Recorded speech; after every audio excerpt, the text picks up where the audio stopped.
Let's talk about hair. It's not your average conversation. Hello, and welcome to another episode of Main Talk, not your average conversations about hair, where every episode, all we do is talk about hair, but it's not your average conversations about hair. I'm Deshawn Bullard. As I said before, I'm your host. I'm a board certified licensed cosmetologist, certified trichologist, and hair loss specialist. Some people may call me the hair coach. Some people may call me the hair messiah. Some people may call me the Moses of the beauty industry. But today I am here to talk all things hair with my girl. If you want to find out a little bit more about me, you can go into other episodes. But today I have my girl, Ashley. Shantae, I'm not going to call you by your government name. Here to talk all things hair with us today on Main Talk. Hey, Ashley.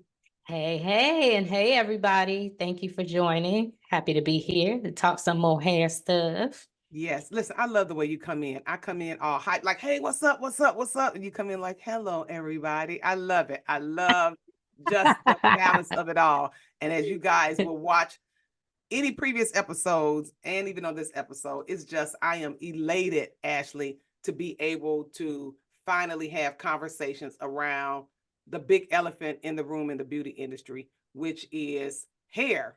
Hair is a part of our everyday lives. It's what we spend, according to a research of billions, trillions of dollars, the number one spend in our household. And I'm excited to be able to have a conversation and to have others like you guys to join the conversation to talk about hair.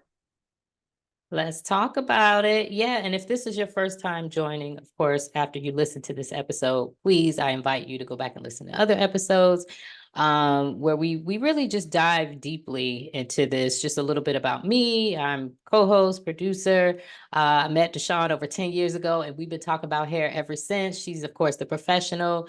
I speak to more of the customer side, the consumer side, and I was wondering actually because I feel like I was obviously, I'm a producer, Deshawn, and so we're doing documentaries and stuff like that. I'm always looking at different eras of things. I'm always looking at history. History is like my favorite subject, Black history in particular. And this current documentary that I'm working on and producing, we're kind of going through the eras of the civil rights movement and, so on and so on. And, it kind of made me more aware of like, oh, the certain hairstyles that we had and why. A lot of times we look at trends and just think, oh, they're just trends. And, people are just wearing their hair like that because it's cute or whatever. But usually it's birthed out of something, whether it's a small way or a gigantic way. And I remember actually when Brandon's my husband, guys, who's also a director and producer, when we did the special that we worked on with you before, Deshawn, where you were talking about how you grew up and your mom being actually a member of the Black Panther movement and the Black Panther Party, that had a lot to do with why she shaved your hair off and why you grew up with your hair in a certain style. I think about in the 90s, I was born in the 80s, but in the 90s is really when, as a child, I remember the relaxers were real big, back then, just for me. We talked about that in an earlier episode, but I feel like the relaxer really took place, took off and rocketed in the 90s because of us going more into corporate America. I remember that was like kind of the time that my mom, towards the end of the 90s, was transferring more into corporate America. And so I think us wearing our hair straight and that kind of thing was a way of assimilating, as we've always been assimilating in some way here. So I was just wondering, what era are we in with our hair right now, do you feel? We've seen it go through a lot of different eras, and I'm curious of what you think, because obviously we've known each other over the last 10 years, and I feel like around the time that I met you, 2014, that was when the natural hair movement was really like booming. And when I say natural hair movement, guys, I'm really talking about, people really wearing their hair, people were doing a wash and go, curly. There were thousands of YouTube videos of how to get your curl pattern just right, all of that kind of stuff. So And I feel like, but of course I'm not in the salon, and it's also regional. I do feel like some of it's regional. And I say that because around 2014, when I met you, that was in Atlanta, but I had just moved out of New York, where I had been living for pretty much the last decade. And I feel like New York was probably a little ahead of the natural hair movement. I think about, what's her name? Miss Jessie's products, which I think that was born out of Brooklyn. You know, people were kind of maybe natural, maybe 5 years probably before like the real big boom, like in 2014, and so that I saw everywhere else.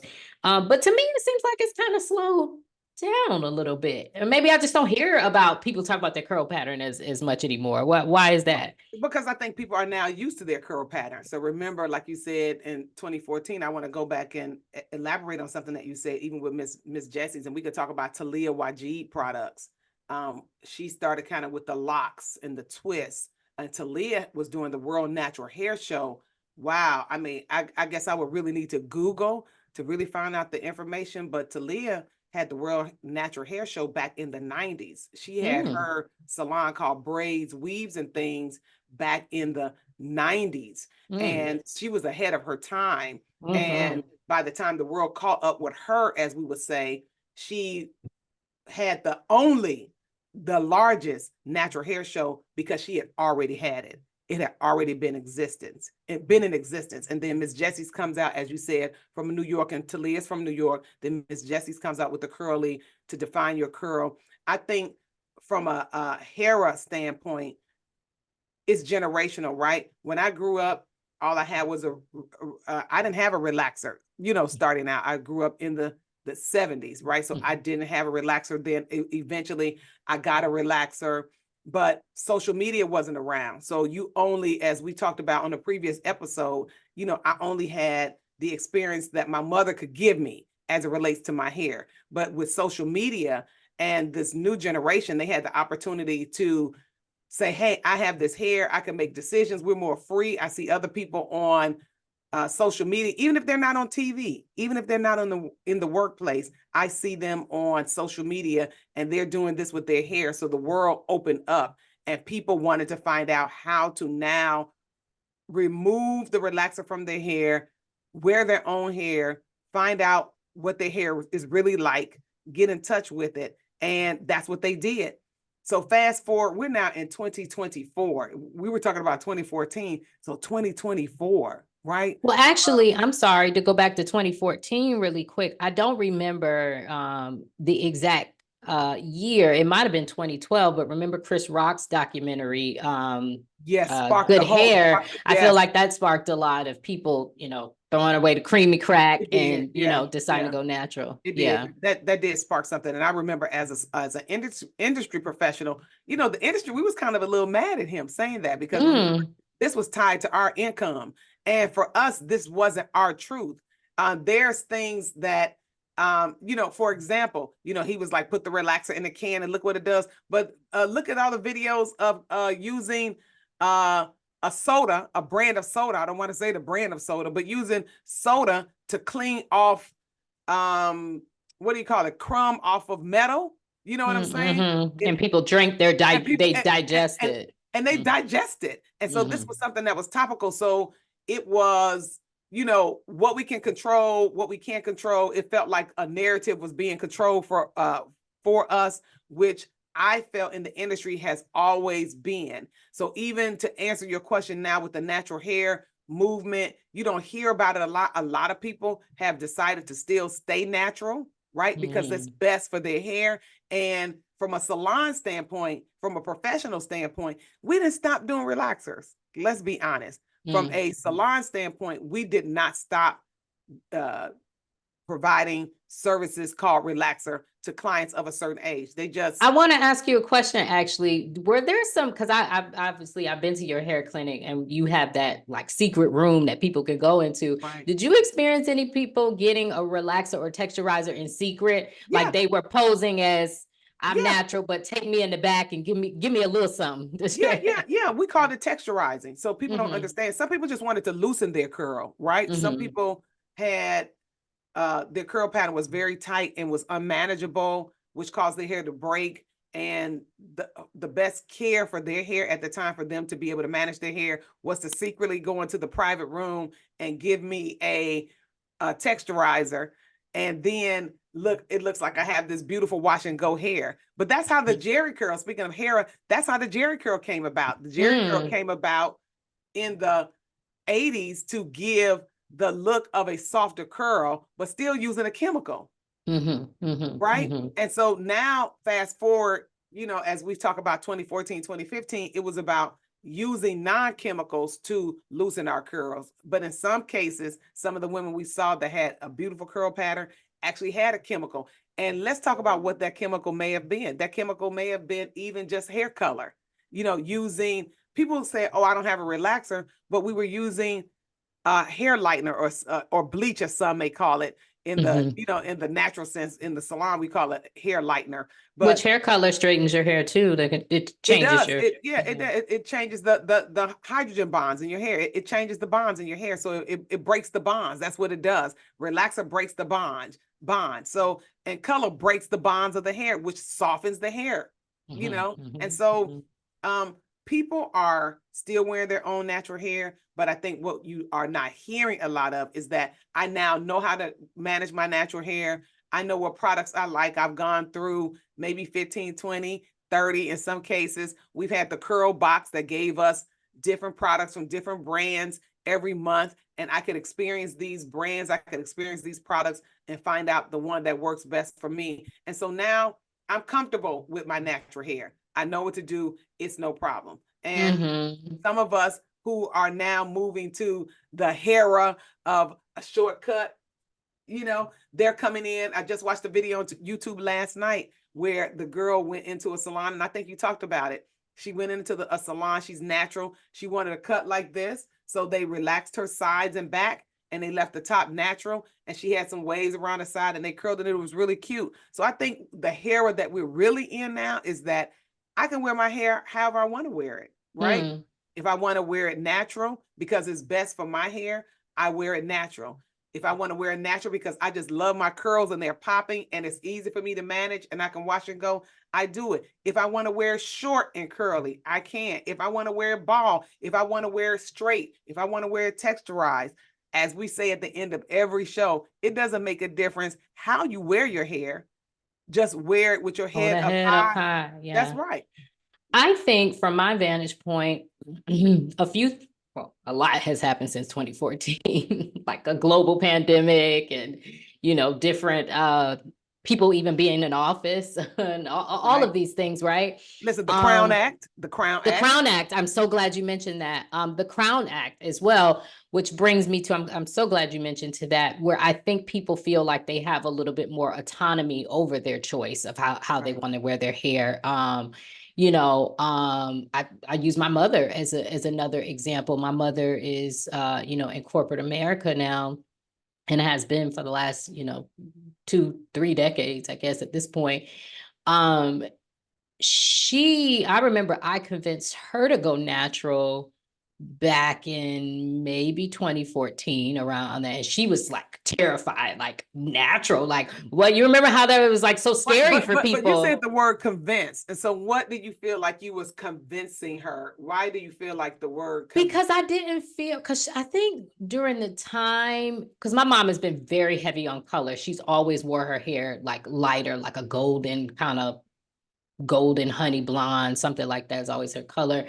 And I think she went through kind of an experience with a hairdresser. My mom has always, length has never been an issue for her. Her hair has always been on the longer side, healthier side. She's probably what most people maybe consider having nicer, you know, hair, whatever, you know, how we think about those terms. But she went through a period where I feel like it was kind of like breaking off or something wasn't adding up right with whoever she was going to. And I was like, honestly, Mom, I don't understand why you relax. Like, you don't need a relaxer. And truthfully, I don't believe anybody needs a relaxer. I know you and I might feel different on that, but I don't feel like anybody needs a relaxer. I mean, you come into the earth with what you have and you can decide to do whatever. So I truly didn't feel like she needed the relaxer because she was coloring it and she was, you know, relaxing it too. And I was like, you probably just need to get a relaxer, a break, and you'd be shocked. That's the other thing. back in 2014 and before, we didn't have the flat irons and the techniques and stuff like that like we have now. I Right. mean, we had flat irons, but like now, I mean, Wasn't like yeah, it wasn't anybody nano knows how to flat. titanium ceramic. Oh, It I was mean, just yeah, you could regular go on. It was just a regular like golden hot. Do you remember the golden hot? Just yeah, turn it I remember on, throwing that hot you back turn in. it Yeah, off. yeah. Right. Yeah, but the flat irons now, I mean, make it so easy for somebody to do their hair at home. So with all of those things, the technology, the different what am I trying to say, tools that we didn't have. So anyway, she decided, oh, I'm gonna give it a break. And she was like very happy. Her hair was like blooming and more full because she realized she was kind of doing a double processing with the coloring and the relaxer for her hair. It wasn't necessary. I'm not saying for other people it's not or whatever. So anyway, that was that. And she was worried about that. And then she went through a period where she was like, you know what? I really want to give my hair a break, but I want to get braids, but I'm scared about going to work with the braids. And I had to bring her through the whole process. She was like, okay, how is it going to look? I had to show her pictures or whatever, but she was like really concerned about at her job because she has a pretty high position of how that was going to be looked at. And again, this is back in 2014, 2015 at this point. And she did, but I say all that to say, I don't think that people have, because of the Crown Act and because of just social media, openness, discussions, where hair discrimination should not be tolerated, although we are still dealing with it because Yes, some we states are. have not passed the Crown Act, Right. North Carolina being one of them. I don't Right. know if you remember recently a young girl, she's a fair-skinned girl, and message to white people, Black people have all colors of hair. We have all, Correct. we naturally have blonde hair, Right. brown hair, red hair. Right. And so Right. this little girl had like a natural, like sandy kind of blonde hair. And so she got braids done like over the weekend. And she got braids that matched her natural hair or whatever. But whoever the manager was or something, like this was Chick-fil-A, they sent her home and they told her, she could not come back to work until she took those out. And because she wasn't wearing her natural hair color. Really what it was. But I'm sorry to cut you off, but there are today certain hospitals. I had a hospital administrator as a client who said that in their policies and procedures at the hospital, you only can wear natural hair colors, which means whatever color can grow out of your hair naturally. Correct. Not blue and green and stuff like that. Not blue and green. And so I'm sorry to cut you off, but that was the whole point behind it. Even with her, there was a McDonald's that did the same thing. But I think actually the real conversation. But the problem was with that though, it indeed was her natural hair color. Yeah. And she was choosing to discriminate against the little Black girl. She didn't check the other white girls of were they wearing their natural hair color? Well, that was be dyeing their hair. Yeah, that was clearly discrimination. But we do have cases where, to be honest, one thing I have to say during this HERA, I am all in favor because this is what I do. I feel like I know where you're going with this. Personal style is personal style. But there have you don't like the blues and greens. No, I love the blues and greens. We do it at the salon. We keep blue color, we keep green color, but long as it's done tactfully. We have had some people, and I'm sure you've seen it. I guess the term is called bed heads. It just doesn't look good when you just kind of wake up out the bed. You'll see some of the younger people walking around and it looks like they just didn't comb their hair at all. Which brings me back to the era that we're in. Again, like I said, the bonnet era. We're in the bonnet era. That's what. And see, I hate that, and I really detest that. Era. I detest that. I really do, and I do because, like I said, working on this documentary I'm working on, I am constantly looking at pictures from like late 1800s to all the way up to the 60s. Oh my goodness. And the way we carried ourselves with such dignity and pride. I'm looking at the women, how they went out with gloves and little cute hats, and the hair was just like we cared about the way we looked. Yeah. And so even as we talk about relaxers, and a lot of people coming back to relaxers, and the HERA that we're in, the HERA that we're in, unfortunately, we're in a tumultuous state. We have women and young girls walking around with bonnets and feeling like it's okay. And that I have to, they used to say, Chris Rock said he used to fight to keep his daughter off the pole. I got to fight to keep my daughter with a bonnet off her head. You know what I'm saying? Really? And not wearing house shoes or shoes that look like house shoes or slippers outside, because this is the look of pajamas, the look of bonnets, and See, then that surprises me. I do remember that really being a thing. I want to say probably like 2012 and so around there, but I don't know why. I feel like because of Instagram and social media and everybody want to be a celebrity, that I feel like when everybody wants to be a reality star, that people are putting a lot into looks really they can't even afford. listen, we have the Bonnet Chronicles, on Instagram that people follow. And nothing is wrong with the Bonnet Chronicles, because the Bonnet Chronicles is inside of her house, waking up in the morning or before she goes to bed, giving her, stance on whatever. So this okay, but as you stated, going back into the 1800s, it was all about how you look. And from a generational standpoint, as you talk about your mom, which I'm in her, generation, we do care about how we look. It's a lot to come on to even do this and not feel like, oh, I got to have my makeup done. How does my hair look? Where a lot of people can go just live looking any kind of way. And so it's a generational difference, because that has been the hindrance for even doing what we're doing now. For years, you have pulled me, let's do this. And it's like, okay, that means I got to dress up. I got to put some makeup on, because I'm concerned about how I look, because that generation, we do. And so today people are in the salons coming back to relaxers, but we're coming back to relaxers in a different way. So relaxers by definition was simply meant to relax the curl, right? Not to straighten the curl all the way out. But back in the day, the tools that we were using that we spoke of earlier were not hot enough to accommodate our hair being straighter. So we used the relaxer in the wrong way, to be honest, to straighten the hair all the way. And then the tools, we would just turn those on, and it had a level of heat, to give us. But in today's world, with the blow dries back in the day being 700 watts, but the blow dries today being 2,800 watts, that can straighten the kinkiest hair. And then turning around using a nano titanium ceramic 450-degree iron, it puts our hair in a danger zone to have it that straight with a chemical and then come back with a tool to make it so straight. So the hair we're in now, I think, as I stated earlier, is just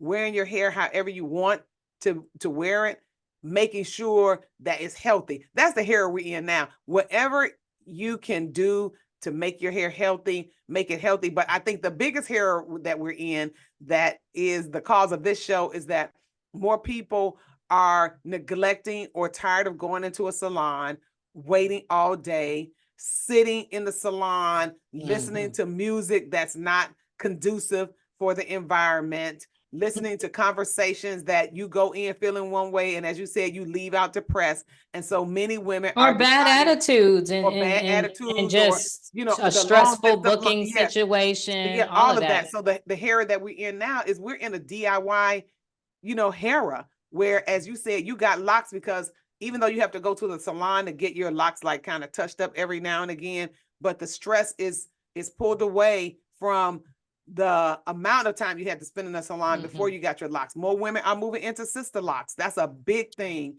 Sister locks I was gonna say, and ask you, are you seeing that at Nuratress? I'm seeing a lot of locks, and Yeah. I don't know. I've been asking myself, do I just notice locks more because I have them and I'm more drawn to them, or is it just that I see a lot more locks? I feel like one of the main reasons, I think, like I said, was what we stated. I think people have just become, just disenfranchised and just overwhelmed with just the negative process of booking an appointment and being in a salon. That's one. But I think also going through the global pandemic, I think that's also contributed a lot to how people wear their hairstyles, because you remember for 2020, salons were closed down. I don't even think we probably talked that much during that time. I was pregnant, I just had baby, a whole bunch of stuff, but salons were closed down. I know people were probably freaking out. Yeah, they were. Like, because they really couldn't do their hair. But then at the same time, then they probably, eventually came a little bit relaxed because there was nowhere to go. Nobody's going to see you anyway. So I noticed a lot of the men started growing their hair out, and my husband is one of them. Before the pandemic, he was getting a haircut all the time. And my husband has locks now too, but it was kind of a natural progression. And when I think about the influence on him getting locks really started from the pandemic. He slowly just was growing his hair out because all the barbershops were closed. He couldn't get anybody to come to his house, to come to our house to cut his hair. So he started growing it out. He started twisting it.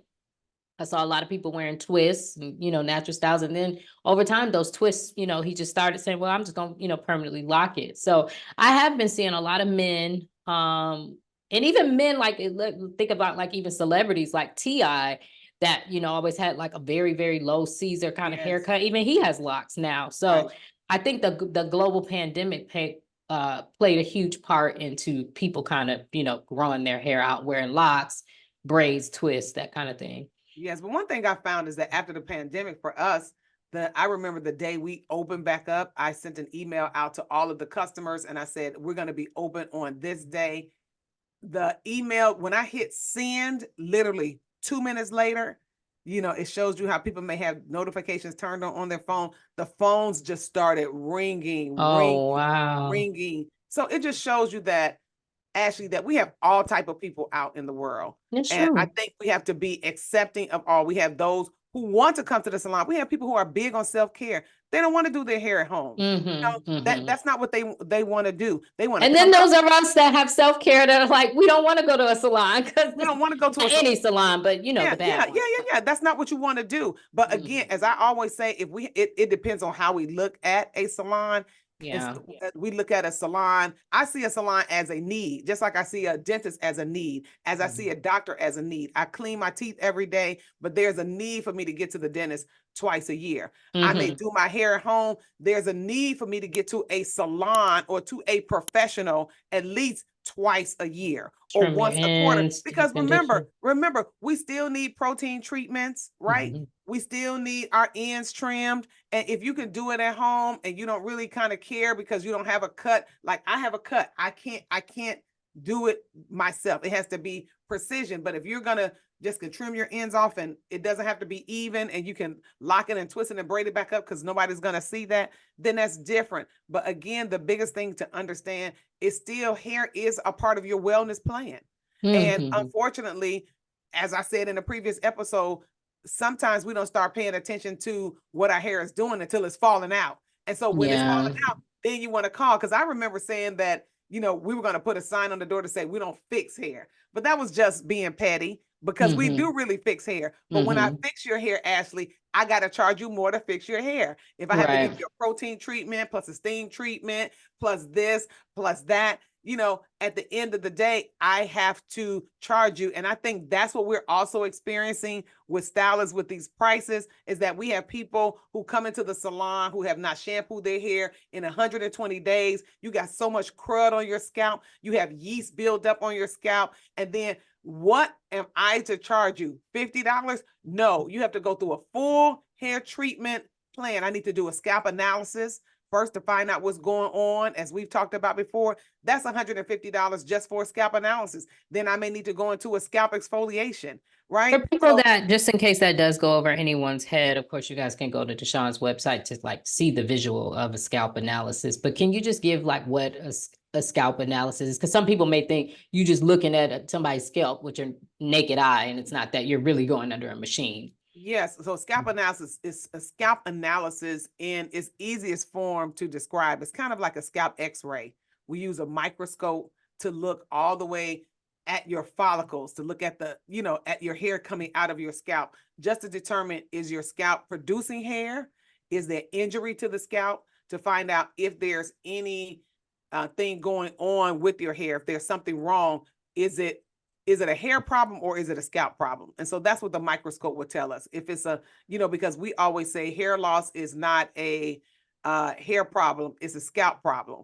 But thinning hair is not a scalp problem. It's a malnutrition strand problem, which means that your strands are not getting the nutrients it needs. So when it's growing out the scalp, it's growing out thin. And if all of your hairs grow out thin, then you have thinning hair. You can see your scalp. That's not hair loss. You know, hair loss is that the hair is not even really coming through the scalp. So a microscopic scalp analysis, we use a microscope to kind of look at your scalp to determine, is it a scalp problem or a hair problem, and then how we can move forward with treatment. But with COVID, as you stated, with so many people being in the inside, we do need to come out.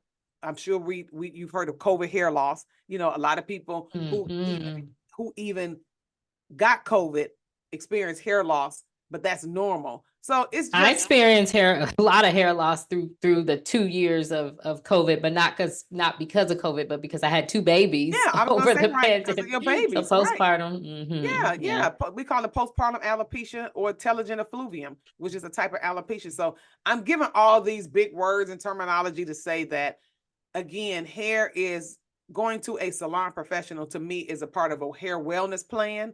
If we want to have healthy hair today and beyond. It's not just about today. It's about being 60 or 70. And some of my clients are having your full hair, but not being 60 and 70 and then coming in saying, oh my God, look at my hair, because in your 30s and 40s, you just did your hair any kind of way. Yeah. That's the hair we're in. We're in the DIY HERA. I think that, and I also think, you know, as far as careers are concerned, a lot more people are going into entrepreneurship. You know, we have a lot more remote workers. Yes.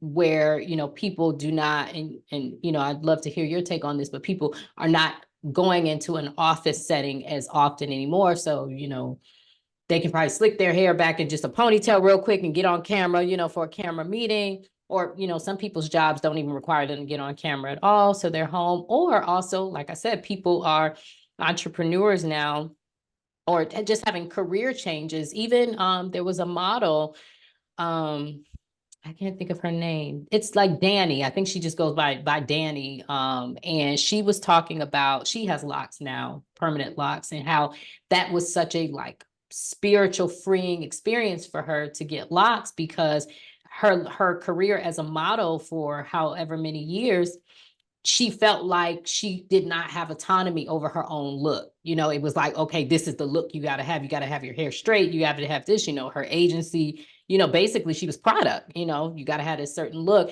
And I could actually attest to that too, because back in my acting days in New York, it was very, very strict. It's a lot more freeing now with the versatility and stuff, but I felt the same way too. So I say all that to say, with people being entrepreneurs may, you know, feel free, like, oh, I had to wear that, you know, corporate bun. And now that I'm an entrepreneur and I, you know, do my own thing, I can wear the greens and the blues.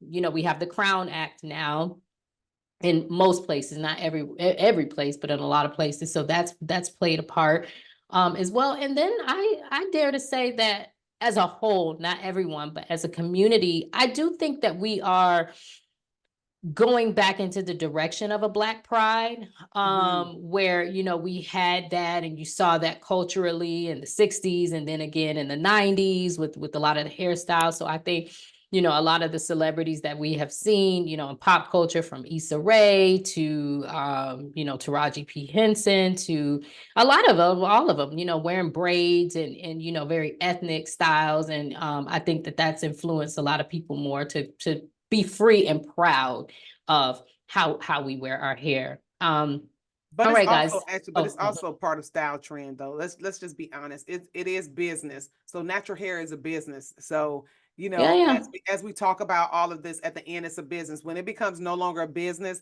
then people are going to switch, right? We're going to be promoting something different. Just like wearing wigs now, and wearing weaves is a full business. It's not, you talked about not hearing about natural hair. Well, you know, back in the day, the numbers, you know, the studies show, or research shows, that $1.1 billion is spent on wigs, weaves, and extensions. Yeah, that doesn't surprise So me. I mean, right. No, so listen. So I mean, you see what I'm saying? So you know, also we're taking our own natural hair. I think that my feeling as a salon professional is live your best hair life. it's not, if wearing a relaxer is what you want, or a chemical, not just a relaxer, any kind of chemical. We still have people that come in the salon that want the quote unquote wave nouveau, Jerry curl, ammonium thioglycolate. We still have some people that want that. I think we have to not be prejudiced, not be judgmental, and find what works for you. If I cannot manage my hair at all, and all I want to do is just braid it up and put a wig on it every day, that's not managing your own hair. You're spending more money on a wig. We got wigs like we got different shirts or different pair of shoes, right?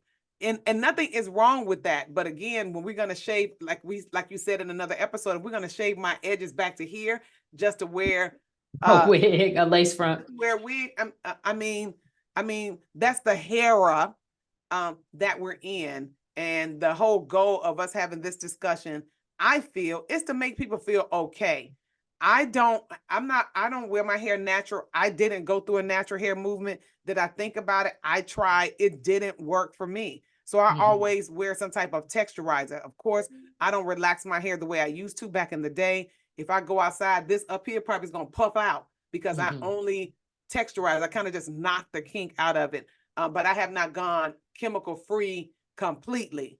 That's just, who I am. That's just what it works for me. But I still have my edges. I still wear my own hair. I have all of that, where you have some people who wear their natural hair, and even with their natural hair, they're still thinning on the edges. They're thinning in the crown. So the whole goal is just to wear your hair in a way that is pleasing for you, because it builds your self-confidence and it makes you better. And so whether that's a wig, whether it's bald, whether it's natural, whether it is wearing the Jerry curl, whatever it is. I'm really shocked about that Jerry curl. No, I haven't seen locked in real life. And maybe I haven't seen people with Jerry curls that just didn't realize that they had because today it Jerry looks curls a little different. Listen, because they don't look wet, right? It looks like you have, and that's probably a whole nother episode that we probably need to talk about. But if you guys Google and look, there is a whole group of people they're spending like $1,800 to get it's not called Jerry curl.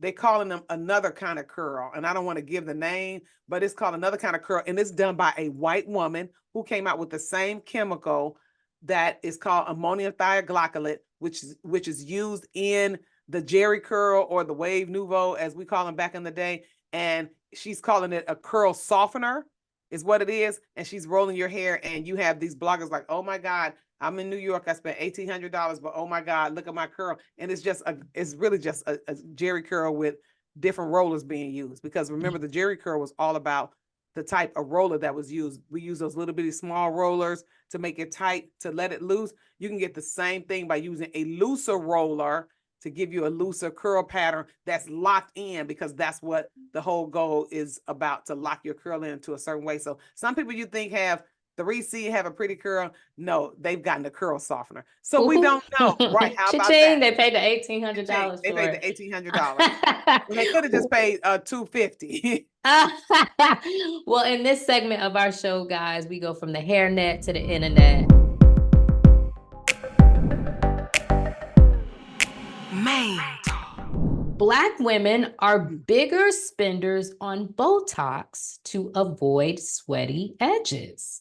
Black women are increasingly turning to Botox injections along their hairline to prevent sweating and maintain longer lasting hairstyles. The procedure, known as real edge control, involves injecting Botox to block wrinkles and sweat gland secretions. Dermatologists administer around 30 units of Botox at a cost of over $1,000 per session. And that was an article from Black Enterprise. Wow. Have you heard this, Deshawn? No, I had not heard of this. I've seen this image, but it wasn't used with the headline of Botox to avoid sweaty edges. The image I saw, the same image used with a different tagline, was about getting PRP, right? Or scalp injections for, thinning edges. So no, I have never heard of this before, but I will say this, which is why we're having this podcast. Black women, we care about our hair. It defines our character. It defines our personality.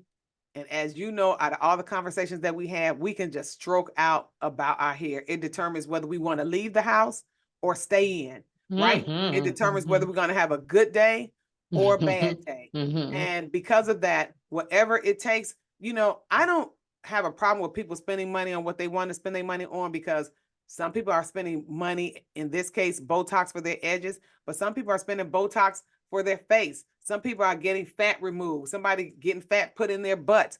That's the HERA, bearer, the HERA bearer, the body era and the hair era, the HERA bearer, that we are in today. The hair and body image is really front and center with our celebs, is really front and center on our devices that we look at every day, and every front and center and front and center on our television screens. And so that's the HERA bearer that we're in.